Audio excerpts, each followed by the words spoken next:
Bismillahirrahmanirrahim. Assalamualaikum warahmatullahi wabarakatuh. Sahabat Al-Quran yang berbahagia.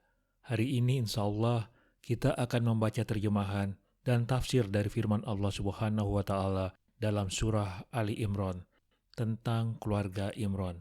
Ayat yang akan kita bahas adalah ayat 69 sampai dengan 74 tentang sikap ahli kitab terhadap orang Islam. Ayat-ayat tersebut menjelaskan mengenai rencana jahat ahli kitab kepada kaum muslimin untuk menyesatkan mereka setelah datangnya petunjuk. Mohon dapat mengikutinya sampai selesai.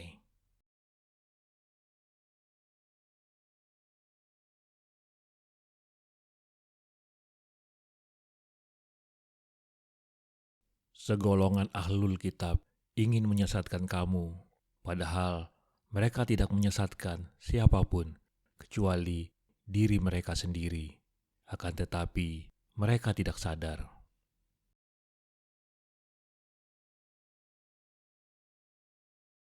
Setelah ayat sebelumnya menjelaskan tentang Nabi Ibrahim sebagai penganut agama Tauhid, begitu juga Nabi Muhammad dan umat Islam, maka ayat ini menginformasikan ketidaksukaan sebagian ahli kitab dan upaya penyesatan mereka terhadap umat Islam. Segolongan ahli kitab ingin menyesatkan kamu, wahai umat Islam, dengan berbagai macam cara.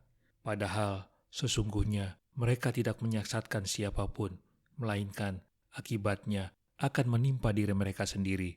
Tetapi mereka tidak menyadari. Ayat ini merupakan puncak pencelaan dan penghinaan terhadap mereka, sekaligus menunjukkan buruknya sifat dan perilaku mereka.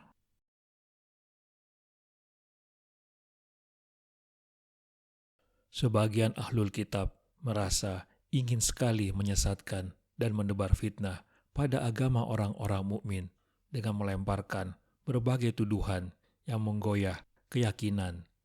Mereka dalam perbuatannya itu hanya akan menyesatkan diri sendiri dengan tetap berada dalam kesesatan yang hanya meliputi mereka sendiri. Mereka tidak tahu bahwa akibat perbuatannya itu pasti akan sampai kepada mereka dan tidak merugikan orang-orang mukmin.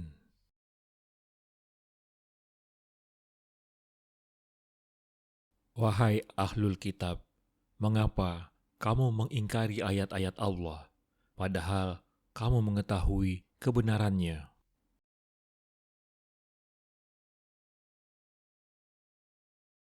Sebagai pelengkap penghinaan terhadap mereka, ayat ini menyeru kepada ahli kitab. Wahai ahli kitab, mengapa kamu mengingkari ayat-ayat Allah yang diturunkan kepada Nabi Muhammad, padahal kamu mengetahui kebenarannya melalui kitab kalian sendiri?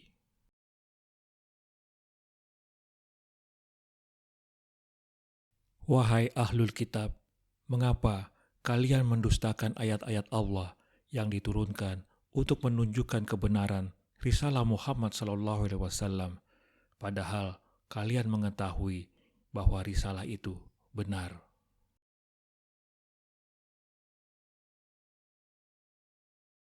Wahai ahlul kitab, mengapa kamu mencampur adukan yang hak dengan yang batil, dan kamu menyembunyikan kebenaran, padahal kamu mengetahui?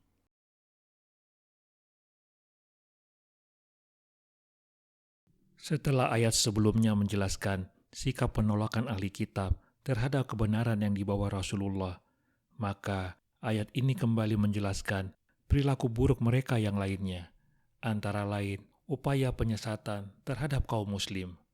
Wahai ahli kitab, Yahudi dan Nasrani, mengapa kamu mencampur adukan kebenaran yang dibawa oleh para nabi dan rasul dengan kebatilan, yaitu dengan menutup-nutupi beberapa firman Allah yang termaktub di dalam Taurat dan Injil dengan perkataan-perkataan yang dibuat-buat oleh mereka sendiri, dan kamu menyembunyikan kebenaran tentang kenabian Muhammad yang tersebut dalam Taurat dan Injil, padahal kamu mengetahui tentang kebenaran itu serta akibatnya, yakni siksa yang sangat pedih.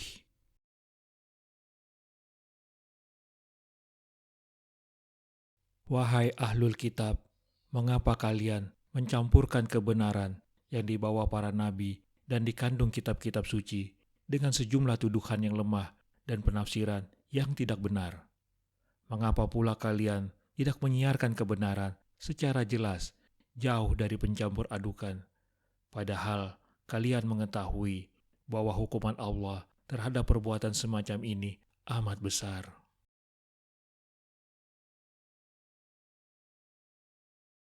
Segolongan ahlul kitab berkata kepada sesamanya, "Berimanlah kamu pada apa yang diturunkan kepada orang-orang yang beriman pada awal siang, dan ingkarlah pada akhir siang, agar mereka kembali pada kekufuran."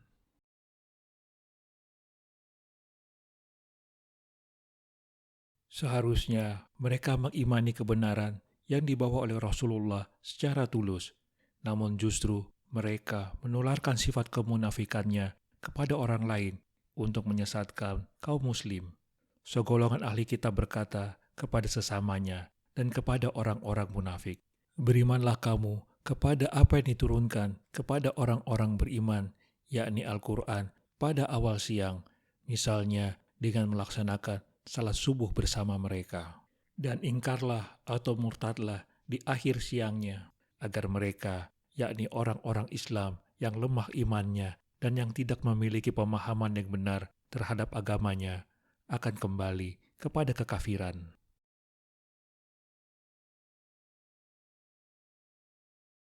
Dalam upaya menyesatkan orang-orang mukmin, ahlul kitab berkata, "Percayailah Al-Quran yang diturunkan kepada Muhammad dan diikuti oleh orang-orang mukmin itu di pagi hari, dan ingkarilah di sore hari. Bisa jadi dengan begitu kalian dapat menanamkan fitnah keraguan hingga akhirnya mereka meninggalkan agamanya."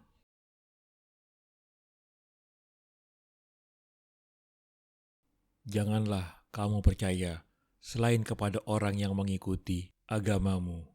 Katakanlah, Nabi Muhammad, sesungguhnya petunjuk yang sempurna itu hanyalah petunjuk Allah. Janganlah kamu percaya bahwa seseorang akan diberi seperti apa yang diberikan kepada kamu, atau mereka akan menyegah kamu di hadapan Tuhanmu. Katakanlah, Nabi Muhammad, sesungguhnya karunia itu di tangan Allah. Dia menganugerahkan kepada siapa yang Dia kehendaki. Allah Maha Luas lagi Maha Mengetahui.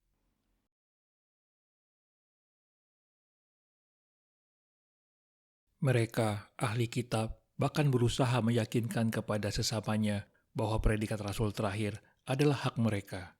Karena itu, janganlah kamu, wahai ahli kitab, percaya selain kepada orang yang mengikuti agama kalian. Dengan begitu, mereka tidak jadi masuk Islam. Atau jangan percaya kepada orang-orang yang masuk Islam yang dulunya berasal dari agama kamu, agar iman mereka menjadi guncang dan kembali kepada kekafiran. Katakanlah, wahai Nabi Muhammad, sesungguhnya petunjuk itu hanyalah petunjuk Allah dan akan diberikan kepada siapa saja yang dipilihnya, sesuai dengan hukum-hukum yang telah Dia tetapkan. Kamu juga jangan percaya bahwa seseorang akan diberi seperti apa yang diberikan kepada kamu, atau bahwa mereka akan menyanggah kamu di hadapan Tuhanmu. Katakanlah, wahai Nabi Muhammad, sesungguhnya karunia itu di tangan Allah. Dia memberikannya kepada siapa yang Dia kehendaki dari hamba-hambanya. Allah Maha Luas karunia-Nya, Maha mengetahui kepada siapa karunia tersebut harus diberikan.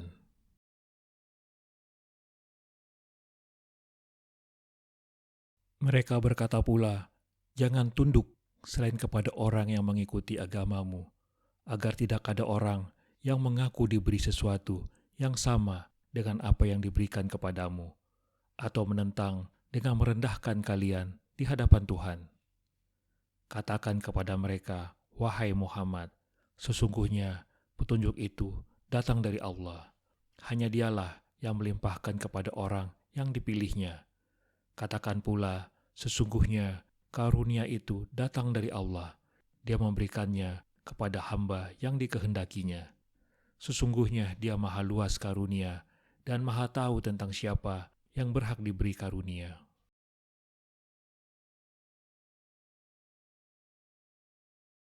Dia menentukan rahmat-Nya kepada siapa yang Dia kehendaki, dan Allah memiliki karunia yang besar.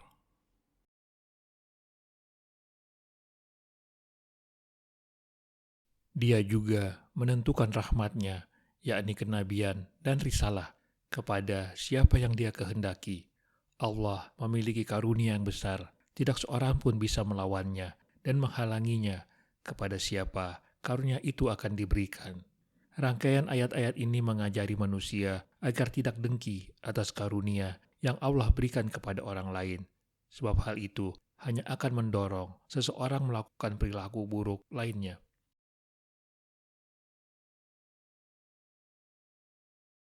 Allah memberikan kenabian dan kerasulan kepada siapa yang dikehendaki, semata-mata karena karunia-Nya. Allah adalah pemilik karunia yang besar, tidak ada yang dapat menentangnya. Dia tidak membatasi pemberiannya.